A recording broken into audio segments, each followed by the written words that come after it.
ഒരാഴ്ചത്തെ സമാധാനത്തിന് ശേഷം വൈജ വീണ്ടും പുറത്തേക്ക് ഇറങ്ങിയിരിക്കുകയാണ്. ഇറങ്ങി വരുമ്പം തൻ്റെ മക്കളെല്ലാം ഓരോ ജോലി ചെയ്യുകയും അവൾ കിടക്കുകയും കാണുന്നുണ്ടല്ലോ. ഇത് കണ്ടുകൊണ്ട് വന്ന് ബാലനോട് ഭയങ്കരമായിട്ട് ദേഷ്യപ്പെടാണ്. അവൾ ആരാ ഈ വീട്ടിലെ കൊച്ചമ്മയോ? അവൾ കയറി കിടക്കുന്നത് കണ്ടില്ലേ, പനിയാണെന്ന് കള്ളം പറഞ്ഞുകൊണ്ട്. എന്നിട്ട് എൻ്റെ ബാക്കി 3 മക്കളെയും കൊണ്ട് ഈ വീട്ടിലെ ജോലി മൊത്തം അവൾ ചെയ്യിപ്പിക്കാം. അത് നാണമില്ല, നിങ്ങൾ പ്രോത്സാഹിപ്പിക്കുകയാണോ എന്ന് ചോദിക്കുമ്പം അത് നിന്റെ മാത്രം മക്കളല്ല, എൻ്റെയും കൂടി മക്കളാ. ആണായാലും പെണ്ണായാലും കുഞ്ഞുനാൾ മുതലേ വീട്ടിലെ എല്ലാ ജോലികളും ചെയ്ത് പഠിപ്പിക്കണം. എങ്കിലും മാത്രമേ വേറെ ഏതൊരു സ്ഥലത്തേക്ക് ചെന്നാലും അവർക്ക് അവിടെ പിടിച്ചു നിൽക്കാൻ സാധിക്കുകയുള്ളൂ എന്ന് പറയുന്നുണ്ട്. അതൊന്നും പറ്റില്ല. ആ നാശം പിടിച്ചു വന്ന് കയറിയ പിന്നെയാണ് ഈ വീട്ടിൽ ഇങ്ങനെയൊക്കെ ഉണ്ടായത്. നേരത്തെ ഇവിടെ ജോലിക്കാരും ഉണ്ടായിരുന്നല്ലോ, പിന്നെന്താ കുഴപ്പം? ഇപ്പോൾ അവളല്ലേ ഈ വീട്ടിലെ ജോലിക്കാരി എന്ന് പറയുമ്പം ബാലൻ പറയുന്നുണ്ട്, അവള് എൻ്റെ ജോലിക്കാരിയല്ല, എൻ്റെ സ്വന്തം മകളാ. അത് ഞാൻ നിന്നോട് പല ആവർത്തി പറഞ്ഞു കഴിഞ്ഞു. ഇനി വേലക്കാരിയെന്ന് അവളെക്കുറിച്ച് പറയാൻ പാടില്ല എന്ന് പറയുമ്പം വൈജ പറയുന്നുണ്ട്, നിങ്ങൾക്കിപ്പോൾ അഹങ്കാരമാണ്. ഞാനിവിടെ തിരിച്ചു വന്നല്ലോ, അതിൻ്റെ അഹങ്കാരം. ഒരിക്കലും ഞാൻ ഇങ്ങോട്ടേക്ക് വരാൻ പാടില്ലായിരുന്നു. ഞാൻ ചെയ്ത വലിയൊരു തെറ്റാ. എൻ്റെ സഹോദരന്മാരെ വിളിച്ചുകൊണ്ട് ഇവിടെ കൊണ്ട് വിട്ടിട്ട് പോയതാ, അല്ലെങ്കിൽ ഒരിക്കലും ഞാൻ ഇങ്ങോട്ടേക്ക് വരില്ലായിരുന്നു എന്ന് പറയുന്നുണ്ട്. ബാലൻ പറയാണ്, ഞാൻ ആരെയും നിർബന്ധിച്ചിട്ടില്ല. നിന്റെ ആങ്ങളമാരെയോ നിന്നെയോ ഒന്നും ഞാൻ നിർബന്ധിച്ചിട്ടില്ല. വേണമെങ്കിൽ വരാം, വേണമെങ്കിൽ പോകാം, അത്രേ ഉള്ളൂ. അല്ലാതെ നീ വന്നു എന്ന് പറഞ്ഞ് ഞാനിവിടെ കൊട്ടിക്കൊച്ചിക്കാതെ നിൽക്കുന്നില്ല എന്നും പറഞ്ഞുകൊണ്ട് വൈജയോട് ദേഷ്യപ്പെടുന്നുണ്ട്. വൈജ പറയാണ്, എനിക്ക് ഇഷ്ടംപോലെ സ്വത്തും പണവും എല്ലാം ഉണ്ട്. 150 പവൻ ഗോൾഡും ലക്ഷങ്ങളുടെ ഡെപ്പോസിറ്റും ലക്ഷങ്ങളുള്ള സാലറിയുള്ള ജോലിയും എല്ലാം ഉണ്ട്. പിന്നെ എനിക്കിവിടെ വന്ന് അടിമപ്പെട്ട് കിടക്കേണ്ട കാര്യമൊന്നുമില്ല എന്ന് പറയുമ്പം ബാലൻ പറയുന്നുണ്ടല്ലോ, അതെ നിനക്കെല്ലാം ഉണ്ട്. ഇല്ലാത്തത് വിനയവും സ്നേഹവും മര്യാദക്കുള്ള സംസാരവും ഒക്കെയാണ് എന്ന് പറയാണ്. ഇതെല്ലാം കേട്ട് വൈജയ്ക്ക് ആകെപ്പാട് ദേഷ്യം വരുന്നുണ്ട്. ആ നാശം പിടിച്ചോളെ ഇന്ന് തന്നെ ഇവിടുന്ന് പറഞ്ഞയക്കണം എന്ന് പറയുമ്പം ഒരിക്കലും ഇല്ല. നീ പ്രസവിച്ച നിന്റെ മോളല്ലേ കൃഷ്ണയും ബബിതയൊക്കെ. അങ്ങനെയാണെങ്കിൽ അവരെ ഞാനിവിടുന്ന് പുറത്താക്കിയാ നിനക്ക് സഹിക്കാനൊക്കോ? അതുപോലെ തന്നെ എനിക്കുണ്ടായ കുട്ടിയാണ് അലീന. അവളെ ഇവിടുന്ന് പുറത്താക്കാൻ ഞാൻ അനുവദിക്കില്ല എന്ന് പറയുന്നുണ്ട്. ഇതെല്ലാം കേട്ടുകൊണ്ട് മുറിയിൽ കരഞ്ഞുകൊണ്ട് കിടക്കുകയാണ് അലീന. വൈജ പറയുന്നുണ്ട്, എത്രയും പെട്ടെന്ന് അവളെ ഇവിടെ ഇറക്കിയില്ലെങ്കിൽ എന്താ ഞാൻ ചെയ്യാൻ പോണേന്ന് എനിക്ക് പോലും അറിയില്ല. എന്തും ചെയ്യാൻ ഞാൻ മടിക്കില്ല. അവളെ കൊല്ലാൻ പോലും ഞാൻ മടിക്കില്ല എന്ന് പറയുമ്പം അങ്ങനെ അവളുടെ ദേഹത്ത് ഒരു മണ്ണ് വരിടാൻ പോലും നിന്നെ കൊണ്ട് ഞാൻ സമ്മതിപ്പിക്കില്ല.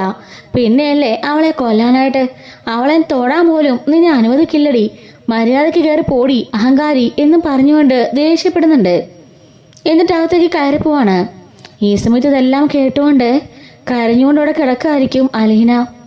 അങ്ങോട്ടേക്ക് വൈജ ചെല്ലുന്നുണ്ട്. എന്താടി നിനക്ക് തൃപ്തിയായോ ഇപ്പോൾ? എൻ്റെ ഭർത്താവിനെയും എൻ്റെ മക്കളെയെല്ലാം നീ ഇപ്പോൾ കൈയടക്കി വെച്ചിരിക്കുകയല്ലേ? എൻ്റെ മക്കളെ കൊണ്ട് വീട്ടുജോലികൾ സർവത്രാതി ചെയ്യിപ്പിച്ച് നീ ഇവിടെ സുഖിച്ച് കിടക്കില്ലേടി? നേരം എൻ്റെ ഭക്ഷണം പോലും എനിക്ക് തരുന്നില്ല. ഇപ്പോൾ എൻ്റെ മക്കളെപ്പോലും നീ എന്നിൽ നിന്ന് തിരിച്ചു വെച്ചേക്കാ. എൻ്റെ മക്കളെപ്പോലും നീ എന്നിൽ പിരിച്ചു അകറ്റി നിർത്തിയിരിക്കുക. ഇനി നിനക്ക് എന്താടി വേണ്ടത്? ഞാൻ ചത്തു തരണോടി എന്ന് ചോദിക്കുമ്പം അലീന പറയുന്നുണ്ട്, മാഡം ഞാൻ പറഞ്ഞല്ലോ ഞാൻ എന്ത് തെറ്റാ ചെയ്തത്. ഞാൻ ആരോടും ഒന്നിനും വഴക്കിനും ഒന്നിനും വരുന്നില്ല. എനിക്ക് സുഖമില്ലാത്തതുകൊണ്ട് 3 കുട്ടികളും കൂടി ജോലി ചെയ്യാം, അതിൽ സന്തോഷിക്കുകയല്ലേ വേണ്ടത്. അവർ മടിയെല്ലാം മാറ്റിവെച്ച് മുറിയിൽ നിറങ്ങി ഒരു ജോലി ചെയ്യുന്നത് കണ്ട് സന്തോഷിക്കുകയല്ലേ വേണ്ടത് എന്ന് പറയുമ്പം അത്ര സന്തോഷമൊന്നും എനിക്ക് വേണ്ടടി. നീ എനിക്കങ്ങനെ മര്യാദ പഠിപ്പിച്ച് തരുമൊന്നും വേണ്ട. എൻ്റെ മക്കളെ പുറത്തിറക്കി ജോലി ചെയ്യിപ്പിച്ച് നിനക്കിവിടെ സുഖിച്ച് കിടക്കാനല്ലേ എന്ന് ചോദിക്കാണ്. ഞാനിവിടെ സുഖിച്ച് കിടക്കല്ല മാഡം. ഇത്രയും ദിവസം ഈ വീട്ടിലുള്ള എല്ലാ ജോലിയും ഞാൻ തന്നെയാണ് ചെയ്തത്. പക്ഷെ ഇന്നിപ്പോൾ എനിക്ക് എഴുന്നേക്കാൻ കൂടി വയ്യ. രോഹിത്തിൻ്റെ പനിയായിരിക്കും എനിക്ക് പകർന്നത്. അതിൻ്റെ ക്ഷീണം തളർച്ച എത്രത്തോളം ഉണ്ടെന്ന് അവനും അറിയാം. അതുകൊണ്ടാണ് അവനെന്നെ അതുപോലെ കെയർ ചെയ്യുന്നത്. 3 മക്കളും കൂടി ഈ വീടും പരിസരമൊക്കെ വൃത്തിയാക്കുന്നത് കാണുമ്പോൾ സാധാരണ ഒരു അമ്മമാർക്ക് സന്തോഷമാണ് തോന്നാറ്. മാഡത്തിന് മാത്രം അങ്ങനെ തോന്നാത്ത എന്തുകൊണ്ടാണെന്ന് എനിക്കറിയില്ല. നിനക്കറിയില്ലടി, അല്ലെങ്കിലും നിനക്കൊന്നും അറിയില്ല. നീ പഠിച്ച് കള്ളിയാ. നീ എല്ലാവരെയും കൊണ്ട് ജോലി ചെയ്യിപ്പിക്കാൻ വേണ്ടി ഇങ്ങനെ ഓരോന്ന് അഭിനയിച്ചിരിക്കുകയല്ലേടി എന്ന് ചോദിച്ചുകൊണ്ട് ദേഷ്യപ്പെടുന്നുണ്ട്. മാഡം എനിക്ക് വഴക്കുണ്ടാക്കാനുള്ള ആരോഗ്യമില്ല. ഞാനിവിടെ ഒട്ടും വയ്യാതെയായി കിടക്കുന്നേ. എണീച്ച് നടന്ന് എന്തെങ്കിലും ചെയ്യാൻ പറ്റുമായിരുന്നെങ്കിൽ ഉറപ്പായി ഞാൻ ചെയ്തേനെ. അല്ലെങ്കിൽ ഞാനിങ്ങനെ കിടക്കില്ലായിരുന്നു എന്നൊക്കെ പറഞ്ഞ് അവളും പറയുമ്പോൾ വൈജ നിന്നെ ഞാൻ കാണിച്ചു തരാം, നീ അധികകാലം ഇവിടെ നിന്ന് വാണു പോയില്ലടി എന്നും പറഞ്ഞുകൊണ്ട് ദേഷ്യപ്പെട്ട് അകത്തേക്ക് കയറി പോകുന്നുണ്ട്. ഇതെല്ലാം കേട്ടുകൊണ്ട് ഒരു നെടുവീർപ്പിട്ടുകൊണ്ട് അലീന വീണ്ടും അവിടെ തന്നെ ഇരിക്കുകയാണ്. അങ്ങനെ 1-2 ആഴ്ച കഴിഞ്ഞു പോകുന്നുണ്ട് കേട്ടോ. ഈ സമയത്ത് വൈജ അപ്പോഴും ഫുഡ് ഓർഡർ ചെയ്താണ് കഴിച്ചുകൊണ്ടിരിക്കുന്നത്. ബബിത പറഞ്ഞല്ലോ ഇങ്ങോട്ടേക്ക് ഇനി ഫുഡ് കൊണ്ട് തരില്ല, വേണമെങ്കിൽ അടുക്കള വന്ന് അല്ലെങ്കിൽ ഡൈനിങ് ടേബിളിൽ നിന്ന് കഴിക്കണമെന്ന്. അതുകൊണ്ട് തന്നെ അവൾ ഫുഡ് കൊടുക്കാൻ അലീനെ പോലും സമ്മതിക്കില്ല കേട്ടോ. അലീന സാരമില്ല ബബി, ഇത്രയും ദിവസമൊക്കെ ഹോട്ടൽ ഫുഡ് കഴിച്ചാൽ മാഡത്തിൻ്റെ ഹെൽത്ത് എന്താവും, ഞാൻ കൊടുത്തോളാം, ഇച്ചിരി തെറി കേട്ടാലും കുഴപ്പമില്ലെന്ന് പറയുമ്പം അത് വേണ്ട ചേച്ചി കൊടുക്കണ്ട, വേണമെങ്കിൽ ഇവിടെ ഇരുന്ന് കഴിച്ചോളും എന്ന് പറയാണ്. ഇതെല്ലാം നമ്മുടെ വൈജ കേൾക്കുന്നുണ്ടേ. വൈജ കേട്ടുകൊണ്ട് വൈജയ്ക്ക് ഒന്നുകൂടി ദേഷ്യം വരികയാണ്. ബബിതേ എടി ബബിതേ എന്നും പറഞ്ഞ് വിളിക്കുന്നുണ്ട്. അങ്ങനെ ബബി മുറിയിലേക്ക് ചെല്ലാണ്. എന്താമേ എന്ന് ചോദിക്കുമ്പോൾ അമ്മ നീ എന്തിനാടി എന്നെ അങ്ങനെ വിളിക്കുന്നത്, നീ ഇത്ര നേരം പറഞ്ഞെല്ലാം ഞാൻ കേട്ടു, വേണമെങ്കിൽ വന്ന് കഴിച്ചോളൂന്നല്ലേ, ഞാൻ എന്താടി നിന്റെ പട്ടിയോ എന്ന് ചോദിക്കുകയാണ്. അമ്മയുടെ അഹങ്കാരത്തിന് പിന്നെ ഞാൻ എന്താ പറയണ്ടേ, ഒരു വീട്ടിൽ എല്ലാവരും കൂടി ഒരുമിച്ചിരുന്ന് ആഹാരം കഴിക്കുകയല്ലേ വേണ്ടത്, അല്ലാതെ അമ്മ മാത്രം പുറത്തുനിന്ന് പാഴ്സൽ വാങ്ങിച്ചുകൊണ്ടുവന്ന് മുറിക്കകത്തിരുന്ന് കഴിക്കുന്നത് എവിടുത്തെ മര്യാദയാ. കഴിഞ്ഞ 3-4 ആഴ്ചയായിട്ട് അമ്മ ഇങ്ങനെ തന്നെയാണ് കഴിക്കുന്നത്. അതുകൊണ്ട് അമ്മയുടെ ഹെൽത്തിനാണ് ദോഷം എന്താണെന്ന് അമ്മയ്ക്കറിയോ? എത്ര തവണ ഞാൻ ഫുഡ് കൊണ്ടുവന്നപ്പോഴും അമ്മ ആട്ടി ഓടിച്ചതാ. ഇനി ഇവിടുന്ന് ഫുഡ് തരില്ലെന്ന് ഞാൻ പറഞ്ഞത് തന്നെയാ. ആലീന ചേച്ചിയോടും ഞാനത് പറഞ്ഞിട്ടുണ്ട് ഇങ്ങോട്ടേക്ക് കൊണ്ടുവരണ്ടെന്ന്. ഹോ ആലീന ചേച്ചി പറയുമ്പം നമ്മൾക്ക് തേനൊലിക്കുന്നത് കണ്ടില്ലേ എന്ന് പറയാണ്. ആ പാവം ഞങ്ങളോട് ആരോടും ഒരു ഉപദ്രവം ചെയ്യുന്നില്ല, പകരം ഈ വീട്ടിലെ എല്ലാ ജോലിയും ചെയ്ത് എല്ലാവരും സഹായിക്കുന്നേ ഉള്ളൂ. പുള്ളിക്കാരോടുള്ളതുകൊണ്ട് ഞങ്ങൾക്ക് ആർക്കും ഒരു ദോഷമില്ല, ഒരു ബാധ്യതയല്ല. പിന്നെ അമ്മയ്ക്ക് മാത്രം എന്താ കുഴപ്പം എന്ന് ചോദിക്കാണ്. എടി നാളെ നിന്റെ വിവാഹം കഴിഞ്ഞ് നീ ഇതേ സ്ഥാനത്ത് വരണം, എങ്കിൽ മാത്രമേ നിനക്കത് മനസ്സിലാവുള്ളൂ. നിന്റെ ഭർത്താവിന് വേറൊരു ഭാര്യയിൽ ഒരു കുട്ടിയുണ്ടെന്ന് അറിഞ്ഞാൽ നിനക്കത് സഹിക്കാനൊക്കോ? നീ ഒന്ന് ആലോചിച്ച് നോക്ക്, അവളെ നീ സ്നേഹത്തോടെ ചേർത്ത് പിടിക്കുവോ എന്നൊക്കെ ചോദിക്കാണ്. അതൊന്നും എനിക്കറിയില്ല, അതൊക്കെ അപ്പത്തെ കാര്യം. എന്തൊക്കെ പറഞ്ഞാലും ഇപ്പോൾ 10-23 വർഷം ആയില്ലേ നിങ്ങളുടെ കല്യാണം കഴിഞ്ഞിട്ട്, അതിനുശേഷമല്ലേ ഇങ്ങനെ ഉണ്ടെന്ന് പോലും അച്ഛൻ അറിയുന്നത്, അല്ലാതെ അച്ഛന് ഇങ്ങനെ കുട്ടിയുണ്ടെന്ന് അറിയില്ലായിരുന്നല്ലോ, അതുകൊണ്ടല്ലേ എന്ന് ചോദിക്കാണ്. എടി ഇതൊക്കെ ഇയാൾ പറഞ്ഞത് കള്ളവാ, അയാളുടെ കുട്ടിയാണെന്ന് പോലും എനിക്ക് സംശയമുണ്ട്. അതോ ഞാൻ പറഞ്ഞതുപോലെ അയാൾ കൊണ്ടുവന്ന് നിങ്ങളെയൊക്കെ പറ്റിച്ച് എന്നെയും പറ്റിച്ച് 2ാം ഭാര്യയാക്കാൻ നിർത്തിയിരിക്കുകയാണെന്നോ എൻ്റെ സംശയം. അമ്മേ അങ്ങനെയൊന്നും പറയണ്ട. ആദ്യമൊക്കെ എൻ്റെ മനസ്സിലും അങ്ങനെ ഒരു തോന്നലുണ്ടായിരുന്നു, പക്ഷേ ഇപ്പം ഇല്ല. ചേച്ചിയും അച്ഛനും സ്വന്തം അച്ഛനെ മോളെ പോലെ തന്നെയാണ് ബിഹേവ് ചെയ്യുന്നത്, ഞങ്ങളോടും അങ്ങനെ തന്നെയാ. പിന്നെ അമ്മ അതിന് മറ്റൊരർത്ഥം കണ്ടുപിടിക്കേണ്ട കാര്യമൊന്നുമില്ല. ചേച്ചി പറഞ്ഞു ഞങ്ങളോട് വേണമെങ്കിൽ DNA ടെസ്റ്റ് എടുത്ത് നോക്കിക്കോളാൻ, അപ്പോൾ നിങ്ങൾക്ക് മനസ്സിലാവുമെന്ന്. പിന്നെ DNA ടെസ്റ്റ് അതിലല്ലേ കാര്യം, എനിക്കറിയാം അവളേതോ വഴിവേഴ്ചകൾ കൊണ്ടായ തന്നെയാ എന്ന് പറയാണ്. ബബിത പറഞ്ഞിട്ടുണ്ട് അമ്മ എന്ത് വേണമെങ്കിലും പറഞ്ഞോ, എന്തൊക്കെ പറഞ്ഞാലും ഡൈനിങ് ടേബിളിലെ ഇനി ഫുഡുള്ളൂ എന്നും പറഞ്ഞിട്ട് ബബി അവിടുന്ന് ഇറങ്ങിപ്പോകുന്നുണ്ട്. ഈ സമയം കൃഷ്ണ രോഹിത് വന്നിട്ട് അവളോട് പറയാണ്, അമ്മേ ഇത്രയും ദിവസം അമ്മ ഹോട്ടൽ ഫുഡാണ് കഴിച്ചുകൊണ്ടിരുന്നത്, അമ്മയുടെ തന്നെ ഹെൽത്തിന് അത് ഒരുപാട് ബാധിക്കും. ദയവ് ചെയ്ത് അമ്മ ഹാളിലേക്ക് വന്നിരിക്കുക, അവിടെ വന്നിരുന്ന് ആഹാരം കഴിക്കുക. എല്ലാവരും കൂടി ആഹാരം കഴിക്കുമ്പോൾ അത് വല്ലാത്തൊരു തൃപ്തിയാകും. പിന്നെ ഞങ്ങൾ ജോലി ചെയ്ത കാര്യത്തെപ്പറ്റി അമ്മ പറഞ്ഞല്ലോ, ഞങ്ങൾ 3 പേരും കൂടി ചെയ്തിട്ട് പോലും ഈ വീട്ടിലെ പണികളൊന്നും തീർന്നില്ല, എല്ലാം അതേപടി കിടക്കുക. ആഹാരം പോലും ശരിക്കും ഈ ഒരാഴ്ചയായിട്ടില്ലായിരുന്നു. അപ്പോൾ പിന്നെ അലീന ചേച്ചി ചെയ്യുന്ന ജോലി എന്തുമാത്രം ഉണ്ടെന്ന് അമ്മയൊന്ന് ആലോചിച്ച് നോക്കിക്കേ. ഈ വീട്ടിൽ എത്രയോ ജോലിക്കാരിൽ നിന്ന് പോയിട്ടുണ്ട്, അവരാരെങ്കിലും ഇത്രയും വൃത്തിയാക്കി വീടിടുമായിരുന്നോ? ഇത്ര നല്ല ഭക്ഷണം തരാമായിരുന്നോ? ഒരു വീട് ഇങ്ങനെ നടത്തിക്കൊണ്ട് പോവോ? പക്ഷെ അലീന ചേച്ചിയോ അങ്ങനെ ഒന്നും നോക്കാതെ ഈ വീടിന് വേണ്ടി രാപ്പകലും കഷ്ടപ്പെടുകയല്ലേ. എന്തുമാത്രം നല്ല ഫുഡാണ് ഉണ്ടാക്കി തരുന്നേ, എല്ലാവരുടെയും കാര്യങ്ങൾ എത്ര കൃത്യമായിട്ടാണ് നോക്കുന്നേ, വീടും പരിസരവും എല്ലാം എത്ര പക്കായിട്ടാണ് വൃത്തിയാക്കിയിടുന്നേ, അതെല്ലാം അമ്മ കാണുന്നതല്ലേ. ഇനിയെങ്കിലും ഈ വാശിയും വൈരാഗ്യമെല്ലാം മറന്ന് അമ്മ ഹാളിലേക്ക് വന്നിരുന്ന് കഴിക്കാമേ എന്ന് പറയുന്നുണ്ട്. അല്ല ചേച്ചിന് അമ്മ ഒരു വേലക്കാരിയെ പോലെയല്ലേ കാണുന്നേ, അങ്ങനെ കണ്ടാൽ മതി, അപ്പോൾ പിന്നെ പ്രശ്നമില്ലല്ലോ എന്ന് കൃഷ്ണൻ പറയുന്നുണ്ട് കേട്ടോ. അങ്ങനെ പറഞ്ഞിട്ട് ഇവരെല്ലാവരും ഡൈനിങ് ടേബിളിൽ ഇരിക്കുകയാണ്. അപ്പോഴേക്കും വൈജ പതിയെ നടന്ന് അങ്ങോട്ടേക്ക് വരുന്നുണ്ട്. ഇത് കാണുമ്പോൾ അലീനയ്ക്കും അതുപോലെ മക്കൾക്കും വലിയ സന്തോഷമാകുന്നുണ്ട്. പക്ഷെ ബാലൻ്റെ മുഖം മാത്രം തെളിഞ്ഞിട്ടില്ല കേട്ടോ. അങ്ങനെ എല്ലാവർക്കും പ്ലേറ്റ് കൊണ്ട് വെക്കുന്നുണ്ട്. അലീന വിളമ്പാൻ പോകുമ്പം എനിക്ക് കൈകൊണ്ട് വിളമ്പാൻ എനിക്ക് ഒരുത്തരം ഔദാര്യം വേണ്ട എന്ന് പറയുമ്പം സോറി മേഡം എന്ന് പറയാണ്. അങ്ങനെ അവളുടെ അടുത്തേക്ക് കറികളും ചോറുകളും എല്ലാം നീക്കി വെക്കുന്നുണ്ട്. അങ്ങനെ ചോറും കറിയും എല്ലാം ഇട്ട് വൈകി കഴിക്കുമ്പോൾ ആക്രമണത്തോടെ അത് വാരി കഴിക്കുകയാണ് കേട്ടോ. ഇത്ര ദിവസം ഹോട്ടലിൽ നിന്നുള്ള ഫുഡ്സൊക്കെ ആയിരുന്നല്ലോ. പക്ഷെ ഇപ്പം തന്നെ നാടൻ ഊണ് കഴിക്കുമ്പം അലിനയുടെ കൈപുണ്യം കൂടെ ആകുമ്പം വൈജയ്ക്ക് അത് ആസ്വദിച്ച് കഴിക്കുകയാണ്. വൈജയുടെ ആ കഴിപ്പ് എല്ലാവരും നോക്കിയിരിക്കുന്നു കേട്ടോ. അങ്ങനെ ബാലൻ പറയാണ്, മോളെ നീ എന്തിനാ സെർവ് ചെയ്യാൻ നിൽക്കുന്നത്? ഇവിടെ എല്ലാവർക്കും കയ്യുണ്ട്, അവർ വേണമെങ്കിൽ വിളമ്പി കഴിച്ചോളും. ഇത്രയും ദിവസം എങ്ങനെ ആയിരുന്നല്ലോ എന്ന് പറയുമ്പം ശരിയച്ചാ എന്നും പറഞ്ഞുകൊണ്ട് രോഹിത്തിൻ്റെ അടുത്തൊരു കസേര ഉണ്ടായിരുന്നല്ലേ വന്ന് അലിന ഇരിക്കുന്നുണ്ട്. അവളും വിളമ്പിട്ട് കഴിക്കാണ്. വൈജ ഇത് ഏറുകണ്ടിട്ട് ദേഷ്യപ്പെട്ട് നോക്കുന്നുണ്ട്. എങ്കിലും ഒന്നും മിണ്ടാതിരുന്ന് കഴിക്കാണ്. ഇതേ സമയത്ത് അലീന എല്ലാവരെയും കൂടെ ഒന്ന് നോക്കാണ് കേട്ടോ. ഒരു ക്ലോസപ്പില് വൈജ, ബാലേന്ദ്രൻ, ബാക്കി 3 മക്കള്, താൻ എല്ലാവരും കൂടി ഒരു കുടുംബം പോലെ ഇരുന്ന് ആഹാരം കഴിക്കുന്നു. അതിൻ്റെ ഒരു മനസ്സുഖം അവളിങ്ങനെ ഒരു വല്ലാത്തൊരു ഫീലിങ്സ് ആണ് കേട്ടോ അവൾക്ക് ഉണ്ടാകുന്നത്. ഭയങ്കര ഒരു സന്തോഷം തോന്നിക്കുകയാണ്. ബാലേന്ദ്രനും എല്ലാവരും കൂടി ഒരുമിച്ചിരിക്കുമ്പം സന്തോഷമൊക്കെ ഉണ്ടെങ്കിലും വൈജയുടെ കാര്യത്തിൽ മാത്രം അതൃപ്തിയുള്ളൂ. എല്ലാവരും ഭയങ്കര സന്തോഷമായിട്ടൊന്ന് ആഹാരം കഴിക്കുമ്പോൾ രോഹി പറയാണ്, ഞാനേ ഒരു സെൽഫി എടുക്കട്ടെ എന്നും പറഞ്ഞുകൊണ്ട് എല്ലാവരും ഉൾപ്പെടുത്തിക്കൊണ്ട് ഒരു സെൽഫി എടുക്കാണ്. അപ്പോഴും വൈജ തല കുണിച്ചിരിക്കുന്നു കേട്ടോ. താനിറങ്ങി വരണ്ടായിരുന്നു. വന്നതുകൊണ്ട് എല്ലാവരും താനിപ്പോൾ തോറ്റുപോയി വിചാരിച്ച് കാണുമോ എന്നൊക്കെ ഓർത്ത് വൈജയുടെ മനസ്സ് അലങ്കോലപ്പെട്ട് കിടക്കാണ്.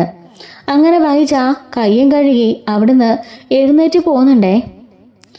ഈ സമയം അലീന ആ പ്ലേറ്റ് എടുക്കാൻ പോകുമ്പം ബാലൻ പറയാണ്, അല്ല മിനിങ്ങാന്നിട്ട് ബബിത ഒരു നിയമം വെച്ചിരുന്നല്ലോ, സ്വന്തം പ്ലേറ്റ് സ്വന്തം എടുക്കുക കഴിവെക്കാന്ന്.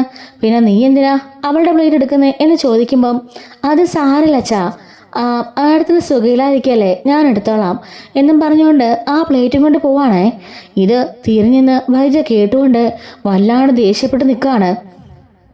ബാക്കി എല്ലാവരും അവൻ്റെ പ്ലേറ്റും കൂടെ അടുക്കളയിലേക്ക് പോകുന്നുണ്ട്. എന്നിട്ട് കഴി വെക്കാൻ നിൽക്കുമ്പം അലീന വന്ന് ബാലിൻ്റെ പ്ലേറ്റ് മേടിച്ചുകൊണ്ട് പോവാണേ. അങ്ങനെ ടേബിളെല്ലാം കൂടി കൃഷ്ണയും ബബിയും കൂടി ക്ലീൻ ചെയ്യുന്നുണ്ട്. പാത്രമെല്ലാം രോഹിത്തും അലീനയും കൂടെ കഴി വെക്കാണ്. ഇങ്ങനെ ഇവർ ഒത്തൊരുമ കാണുമ്പം ബാലിന് വലിയ സന്തോഷമാണെന്നുണ്ടെങ്കിലും വൈജയ്ക്ക് അത്ര സന്തോഷമല്ല. വൈജയ്ക്ക് ഇതെല്ലാം കണ്ടുകൊണ്ട് ഒന്നുകൂടി കലിപ്പ് കയറുന്നേ ഉള്ളൂ കേട്ടോ. 4 മണിക്ക് ചായയുമായിട്ട് അലീന വൈജയുടെ മുറിയിലേക്ക് ചെല്ലുന്നുണ്ട്. വൈജയുടെ ഡോറിന് മുട്ടുമ്പോൾ വൈജ കഥ തുറക്കാണ്. എന്താടി എന്ന് ചോദിക്കുമ്പോൾ മേഡം ചായ എന്ന് പറയുന്നുണ്ട്. നിന്റെ ചായയും കോപ്പമൊന്നും എനിക്ക് വേണ്ട. അല്ല മേഡം ഉച്ചയ്ക്ക് ഞാൻ ഉണ്ടാക്കിയ ആഹാരമല്ലേ കഴിച്ചത്? അതേടി എനിക്ക് മനസ്സിലായി. അതിൻ്റെ കുന്തളിപ്പാ നിനക്കെന്ന് എനിക്ക് നല്ലവണ്ണം മനസ്സിലായി. ഞാനെന്താടി തോറ്റുപോയി നിന്റെ മുമ്പിലേക്ക് സറണ്ടർ ആയതാണെന്നാണോ നീ വിചാരിച്ചത്? അതൊന്നുമല്ല. ഇതേ എനിക്കുള്ള അവകാശപ്പെട്ട വീടാ. അതുകൊണ്ട് തന്നെയാ ഞാൻ വന്നിരുന്നത്. നിന്നെപ്പോലെ വേലക്കാരെ പേടിച്ചുകൊണ്ടിരിക്കേണ്ട കാര്യമൊന്നും എനിക്കില്ലടി എന്ന് പറയുന്നുണ്ട്. അപ്പോഴേക്കും മേഡം ഈ ചായ എടുക്ക്, ഞാൻ പൊയ്ക്കോളാമെന്ന് പറയുമ്പം കൊണ്ടുപോടി നിന്റെ ചായ എന്നും പറഞ്ഞുകൊണ്ട് അവൾ കൊണ്ടുവന്ന ചായ തട്ടിത്തെറിപ്പിക്കുകയാണ്. ഈ സൗണ്ടും ബഹളെല്ലാം കേട്ടുകൊണ്ട് ബാലനും ബബിയും അതുപോലെ കൃഷ്ണമോളും രോഹിയെല്ലാം കൂടി അങ്ങോട്ടേക്ക് വരുന്നുണ്ട്. ഈ കാഴ്ച എല്ലാവരും കണ്ടുകൊണ്ട് നിൽക്കുകയാണ് കേട്ടോ. ബാലൻ ചോദിക്കുകയാണ്, എന്ത് തോന്നിവാസമാണ് നീ കാണിക്കുന്നത്? വേണ്ടെങ്കിൽ വേണ്ടെന്ന് പറഞ്ഞാൽ പോരെ? ഇത് നിന്റെ അച്ഛനുണ്ടാക്കിയ കാശൊന്നുമല്ല, ഞാൻ കഷ്ടപ്പെട്ട് അധ്വാനിച്ചുണ്ടാക്കുന്ന കാശാ. അതിൻ്റെ അകത്താണ് ഈ ചായയും ഈ ഗ്ലാസും എല്ലാം ഉള്ളത്. നിന്റെ വീട്ടിൽ നിന്നാരും കൊണ്ട് തരത്തൊന്നും ഇല്ലല്ലോ എന്ന് ചോദിക്കുമ്പം ഈ ചായക്കും ഗ്ലാസ് കൂടി തനിക്ക് എത്ര രൂപ വേണം? ഇത്രയും കാലം എന്നെ നോക്കിയത് തനിക്ക് എത്ര രൂപ വേണം? അതെല്ലാം തനിക്ക് ഞാൻ തരാം. താൻ അങ്ങനെ കണക്കൊന്നും വിളിച്ച് പറയണ്ട എന്ന് പറയുമ്പോൾ നീ എത്ര വന്നാലും മതിയാവില്ലടി. നീ ചെയ്ത തോന്നിവാസങ്ങൾക്കും നിന്റെ അഹങ്കാരത്തിനും നീ ചെയ്തു കൂട്ടി തല്ലുപൊളിത്തരത്തിനൊന്നും നീ എത്ര വന്നാലും മതിയാവില്ല. കോടികൾ കൊണ്ടിന്റെ കാൽച്ചോട്ടിൽ വെച്ച് നീ കാല് പിടിച്ച് കരഞ്ഞാലും അതിനൊന്നും പരിഹാരം ആവില്ലടി എന്ന് പറയുന്നുണ്ട്. താൻ എന്താണ് വിചാരിച്ചത്? ഞാൻ തൻ്റെ അടിമയാണെന്നോ? താൻ എന്ത് പറഞ്ഞാലും കേട്ടുകൊണ്ട് ഈ മുറിക്കുള്ളിൽ ഒതുങ്ങി കഴിയാനേ വേറെ ആളെ നോക്കണം എന്ന് പറയാണ്. അതിനൊന്നും ഒരിക്കലും വൈജയെ കിട്ടുകയില്ലെന്ന് എനിക്കറിയാം. പക്ഷേ കുറച്ച് അനുകമ്പ, കുറച്ച് സ്നേഹം, ദയ, കുറച്ച് കരുണ, അതുപോലെ വിനയം, ഇത്ര മാത്രമേ ഞാൻ ആഗ്രഹിച്ചിട്ടുള്ളൂ. അല്ലാതെ വേറെ ഒന്നും ആഗ്രഹിച്ചിട്ടില്ല. പക്ഷെ നിനക്ക് കൂടിക്കിടക്കുന്നത് അഹങ്കാരമാ. അഹങ്കാരം, അസൂയ, ഞാനെന്ന ഭാവം.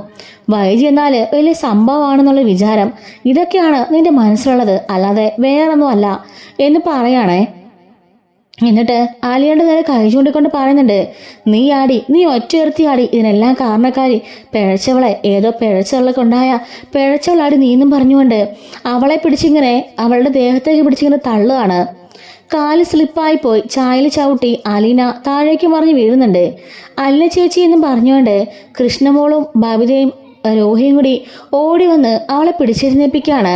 ഇത് കണ്ടുകൊണ്ട് അങ്ങോട്ടേക്ക് വന്ന ബാലേന്ദ്രൻ വൈദ്യരുടെ മുഖത്ത് ആഞ്ഞടിക്കുന്നുണ്ട്. നീ എന്താടി കാണിച്ചത്? അവളെ തല്ലിവിടാൻ നിനക്ക് എന്താണ് യോഗ്യത ഉള്ളത്? നാണം കെട്ടവളെ എന്ന് പറയുമ്പോൾ താൻ എന്നെ അടിച്ചല്ലേ, ഇനിയൊരു നിമിഷം പോലും ഞാനിവിടെ നിൽക്കില്ല, പോടി, എങ്ങോട്ടെങ്കിലും ഇറങ്ങിപ്പോ. നിന്നോട് ആരെങ്കിലും ഇവിടെ നിൽക്കാൻ ആവശ്യപ്പെട്ടോ? ഞാനോ എൻ്റെ മക്കളോ ആരെങ്കിലും പറഞ്ഞോ നിന്നോട് നിൽക്കാനായിട്ട്? വലിഞ്ഞു കയറുന്ന് കിടക്കുന്നത് നീയാ, അല്ലാതെ എൻ്റെ മകളല്ല. ഏതോ പിഴച്ചതൊക്കെ വേണ്ടി ഇത്രക്കൊക്കെ പറയണ്ട എന്ത് കാര്യബാല ഉള്ളത്? 23 വർഷമായിട്ട് ഞാൻ നിന്റെ ഭാര്യയല്ലേ? എന്നിട്ട് തനിക്കിപ്പോ അവളാ വലുതല്ലേ എന്ന് ചോദിക്കാണ്. നീ പറഞ്ഞ ഒരു കാര്യം ശരിയാ, ഏതോ പിഴച്ചവൾക്കുണ്ടായവളെ എവളെന്ന് പറഞ്ഞില്ലേ, അത് സത്യം തന്നെയാടി. ആ പിഴച്ചവള് വേറെ ആരുമല്ല, അത് നീ തന്നെയാടി എന്ന് പറയുമ്പോൾ എല്ലാവരും ഒരു നിമിഷം സ്തംഭിച്ച് നിൽക്കാണ്. അച്ഛാ എന്ന് വിളിക്കുന്നുണ്ട് അലീന. നീ മിണ്ടരുത്, ഇനി അത് പറയേണ്ട സമയമായി, ഇനി അത് ഒളിച്ചിട്ട് കാര്യമൊന്നുമില്ല. അതേടി, ഇവളെ പ്രസവിച്ച ആ പിഴച്ചവൾ നീ തന്നെയാ. നിനക്ക് ഓർമ്മയുണ്ടോടി 23 വർഷങ്ങൾക്ക് മുമ്പ് ആഗ്രയിൽ നടന്നതൊക്കെ? അന്നൊരു സ്റ്റാൻലി ജോസഫായിട്ട് നീ ഒടുക്കത്തെ പ്രണയമായിരുന്നല്ലോ. അതിൽ നിനക്ക് ഒരു കൊച്ചുണ്ടായ കാര്യം നീ മറന്നുപോയോ? 23 വർഷമായിട്ട് ഞാൻ ഈ കഥകളൊന്നും അറിഞ്ഞില്ലായിരുന്നു. ഒന്നും അറിയാതെ ഒരു പൊട്ടനെ പോലെ ഞാൻ ആട്ടം കാണാൻ ഇത്ര നാളും നിന്റെ കാൽച്ചോടെ കിടക്കായിരുന്നു. ആ കുഞ്ഞ് മരിച്ചു പോയെന്ന് നിന്റെ തന്തയും വീട്ടുകാരും കൂടി നിന്നെ പറഞ്ഞ് വിശ്വസിപ്പിച്ചതാ. പക്ഷേ ആ കുഞ്ഞ് മരിച്ചില്ല. അതാണ് ഈ നിൽക്കുന്ന അലീന. അന്ന് നിന്റെ അച്ഛൻ, ആ കിളവനുണ്ടല്ലോ, അങ്ങേര് ആ കുഞ്ഞിനെ കൊണ്ട് കൊടുത്തത് ആ സ്നേഹനികേതത്തിലെ ഇവരുടെ മമ്മിയുടെ കയ്യിലാ. അവരാ ഇത്രയും കാലം അലീനെ പൊന്നുപോലെ വളർത്തിയത്. അഡ്രസ്സും പറഞ്ഞ് വിട്ടപ്പോ ആ മമ്മിയാ വന്ന് നിന്റെ അച്ഛനെ കണ്ടതും അച്ഛൻ അങ്ങോട്ടേക്ക് പോയി ഇവളെ തിരികെ കൊണ്ടുവന്നതും എല്ലാം നിനക്ക് ഓർമ്മയുണ്ടല്ലോ അല്ലേ എന്ന് ചോദിക്കാണ്. ബാലൻ പറഞ്ഞെല്ലാം കേട്ട് താൻ മറ്റേതോ ലോകത്തേക്ക് പോയതുപോലെ അങ്ങ് ഷോക്കായി നിൽക്കായിരിക്കും വൈജ. എന്താടി ഞാൻ പറഞ്ഞത് തെറ്റാണെന്ന് നിനക്ക് തോന്നുന്നുണ്ടോ, അതോ കള്ളമാണെന്ന് തോന്നുന്നുണ്ടോ? ഇതൊക്കെ നിന്റെ മക്കളുടെ മുമ്പിൽ ശരിക്കും പറയരുതെന്ന് ഞാൻ കരുതിയതാ. പക്ഷെ അറിയണം, എല്ലാവരും അറിയണം, എങ്കിലും മാത്രമേ നിന്റെ അഹങ്കാരത്തിന് ഒരു കുറവുണ്ടാവുള്ളൂ എന്ന് പറയുന്നുണ്ട് കേട്ടോ. അപ്പോഴേക്കും ബബി എന്നിട്ട് ചോദിക്കാണ്, അമ്മേ, അച്ഛൻ എന്തൊക്കെയാ ഈ പറയുന്നേ? അച്ഛൻ പറഞ്ഞൊക്കെ ശരിയാണോ? ഇത് മമ്മിയുടെ മോളാണോ എന്ന് ചോദിക്കാണ്. അപ്പോ അലീന അവിടെ നിന്നുകൊണ്ട് പൊട്ടിക്കരയുന്നുണ്ട്. കൃഷ്ണ പറയുന്നുണ്ട്, ബബിത ചേച്ചി അച്ഛൻ പറഞ്ഞത് ശരിയാ. അലീന ചേച്ചി അച്ഛൻ്റെ അല്ല, അമ്മയുടെ മകളാ. എനിക്ക് ഈ കാര്യം നേരത്തെ അറിയാം. എനിക്ക് അച്ഛനും മാത്രമല്ല, മനുവേട്ടനറിയാം, അതുപോലെ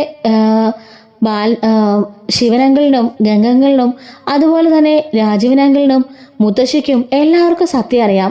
രേവതിക്കുട്ടിക്കും അവരുള്ള എല്ലാവർക്കും ഈ കാര്യങ്ങളെല്ലാം അറിയാം. നമ്മുടെ അമ്മ 23 വർഷങ്ങൾക്ക് മുമ്പ് മറ്റൊരാളിലുണ്ടായ കുട്ടിയാ അയല ചേച്ചി. അതെല്ലാം മറച്ചു വെച്ച് നമ്മുടെ അച്ഛനെ വിവാഹം കഴിച്ച് ഇവർ പറ്റിക്കായിരുന്നു എന്ന് പറയുന്നുണ്ട്. അമ്മയും അമ്മയുടെ കുടുംബക്കാരും കൂടി നമ്മുടെ അച്ഛനെ ശരിക്കും പറ്റിക്കുകയായിരുന്നു ചേച്ചി എന്ന് പറയാണ്. ഇത് കേട്ട് രോഹിത്തും ആകെപ്പാടെ ഞെട്ടി നിൽക്കുകയാണ്. വൈദ്യരുടെ കാര്യം പിന്നെ പറയണ്ടല്ലോ. തൻ്റെ മകളോടാണ് താൻ ഈ ക്രൂരത കാണിച്ചതെന്ന് ഒരു നിമിഷം ഓർക്കുന്നുണ്ട്. അതുപോലെ തന്നെ തൻ്റെ അച്ഛനെന്ന് പറഞ്ഞല്ലോ തൻ്റെ കുട്ടി മരിച്ചുപോയെന്ന്. ആ ഒരു കാര്യവും താൻ അനുഭവിച്ച ഡിപ്രഷനും മാനസിക ബുദ്ധിമുട്ടുകളും അതുപോലെ സ്റ്റാൻലി കടന്നു കളഞ്ഞ കാര്യങ്ങളും തൻ്റെ പ്രണയകാലവും എല്ലാം ഓർക്കുന്നുണ്ട്. ബാലിനെ വിവാഹം കഴിച്ച കാര്യങ്ങൾ വരെ അവളുടെ മനസ്സിലൂടെ ഇങ്ങനെ മിന്നി മറിഞ്ഞ് പോയിക്കൊണ്ടിരിക്കുകയാണ്. എന്താടി നീ ആലോചിക്കാണോ? നിനക്ക് ഇപ്പോഴെങ്കിലും തലക്കകത്ത് വിളിച്ചുണ്ടായോ? വൈദ്യുതി ഭയങ്കര സംഭവമാണെന്ന് നീ എപ്പോഴും പറയല്ലോ. എന്ത് സംഭവമാണ് നീ? ജീവിതത്തിൽ തോറ്റുപോകളാ നീ എന്നിട്ട് എന്നെ വരെ പഠിപ്പിക്കാൻ വരുന്നോ? 23 വർഷമായിട്ട് ഈ കഥകളൊന്നും അറിയാതെ വെറും പൊട്ടനെ പോലെ ഞാൻ നിന്റെ പിന്നാലെ നടക്കായിരുന്നു.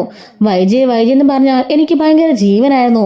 പക്ഷേ കുറച്ചു കാലം മുമ്പാ ഞാൻ അറിഞ്ഞത് നിനക്ക് മറ്റൊരു പിഴച്ച രീതിയിലുണ്ടായ കുട്ടി അലീന എന്ന്. അതറിഞ്ഞാടി എനിക്ക് അറ്റാക്ക് ഉണ്ടായത് എന്ന് പറയുന്നുണ്ട് കേട്ടോ. ഇതെല്ലാം കേട്ടുകൊണ്ട് എല്ലാവരും നിശബ്ദരായിട്ട് നിൽക്കാണ്. വൈജായും ഒന്നും പറയാൻ പറ്റാത്ത അവസ്ഥയിൽ നിൽക്കുന്നുണ്ട്. എന്താടി നിനക്ക് മറുപടി ഒന്നും ഇല്ലേ? ദേ നിന്റെ മക്കൾ നിൽക്കുന്നു. നിന്നെക്കാട്ടിലും തലപ്പൊക്കം വെച്ച് നിന്റെ മക്കൾ നിൽക്കുക. അവരോട് പറടി നിന്റെ പിഴച്ച കഥകളൊക്കെ എന്ന് പറയുമ്പം വൈജ ആകപ്പാടെ നാണം കെട്ട് തലയും കുടിച്ച് നിൽക്കുന്നുണ്ട്. അലീന അവിടെ നിന്നൊരു പൊട്ടിക്കരയുമ്പോൾ ബബിതയും രോഹിയും പോയി അലീനെ ചേർത്ത് പിടിക്കുന്നുണ്ട്. ഇത്രയും കാലം അച്ഛൻ്റെ മകളാണോ ചേച്ചിന്ന് ഞങ്ങൾക്ക് സംശയമായിരുന്നു. പക്ഷെ ഇപ്പോൾ കൺഫേമായി ഞങ്ങളുടെ ചേച്ചി തന്നെയാണെന്ന്. ഇനിയിപ്പോൾ ആർക്കും നമ്മളെ പിരിക്കാനാവില്ല ചേച്ചി എന്ന് പറയുന്നുണ്ട് കേട്ടോ. എന്നിട്ട് രോഹി പോയിട്ട് അമ്മയുടെ മുഖത്ത് നിന്ന് ചോദിക്കുകയാണ്, ഇങ്ങനൊരു പാസ്റ്റ് അമ്മയ്ക്കുണ്ടെന്ന് ഞങ്ങൾ ആരും അറിഞ്ഞില്ല. എന്നിട്ടാണോ അമ്മ കിടന്ന് ഇത്രയും ബഹളം വെച്ചേ? അപ്പോൾ ബബി ചോദിക്കുകയാണ്, അമ്മ കുറച്ചു നേരം മുമ്പേ ഒരു ഡയലോഗ് അടിച്ചല്ലോ, എൻ്റെ വിവാഹം കഴിഞ്ഞ് എനിക്ക് അങ്ങനെ സംഭവിക്കുന്നെങ്കിലോ എന്ന്. ഇപ്പം ഞാൻ ചോദിക്കട്ടെ, അമ്മ തെറ്റ് ചെയ്തിട്ട് അമ്മ എന്ത് പവിത്രതയുള്ളവളെ പോലെയാ അമ്മ മുമ്പേക്ക് സംസാരിച്ചത്? എത്ര ശുദ്ധിയുള്ളവളെ പോലെയാ അമ്മ കാര്യങ്ങളൊക്കെ പറഞ്ഞത്? ഇപ്പോഴല്ലേ മനസ്സിലാവുന്നത് അമ്മ എത്രക്കാരിയായിരുന്നു എന്ന് പറയാണ്. ഇതെല്ലാം കേട്ടുകൊണ്ട് ആകപ്പാടെ വല്ലാത്തൊരു മാനസികാവസ്ഥയിൽ വൈദ്യുതി നിൽക്കുന്നുണ്ട്. ഇനി നിനക്ക് ഇറങ്ങിപ്പോണോടി എന്ന് ചോദിക്കുകയാണ്. നീ ഇനി എങ്ങോട്ട് പോവോടി? നിന്റെ കൊല്ലപ്പള്ളിയുള്ള എല്ലാ ആൾക്കാരും സത്യങ്ങളെല്ലാം അറിഞ്ഞതാ. അതുകൊണ്ട് അലീന ഇപ്പം എല്ലാവർക്കും ഒത്തിരി ഇഷ്ടം എന്ന് പറയുന്നുണ്ട്. അലീന ഒരു തെറ്റും ചെയ്തിട്ടില്ല. നിന്നെ പോലെ ഒരു പിഴച്ചവളുടെ വയറ്റ് ജനിച്ചു എന്നുള്ള തെറ്റല്ലാതെ അലീന ഒരു തെറ്റും ചെയ്തില്ലടി എന്ന് പറയുന്നുണ്ട്. ഞാൻ ഇന്നേ വരെ ഒരാളെ മാത്രമേ സ്നേഹിച്ചിട്ടുള്ളൂ, അത് നീയായിരുന്നു. കുഞ്ഞുനാൾ മുതലേ എൻ്റെ മനസ്സിൽ കയറിയത് നീ ഒറ്റയെടുത്തിയായിരുന്നു. നിന്നെ വിവാഹം കഴിക്കാൻ വേണ്ടിയാണ് വാശിപ്പുറത്ത് ഞാൻ ഗൾഫിലേക്ക് പോയതും അവിടെ വച്ച് കഷ്ടപ്പെട്ടതും.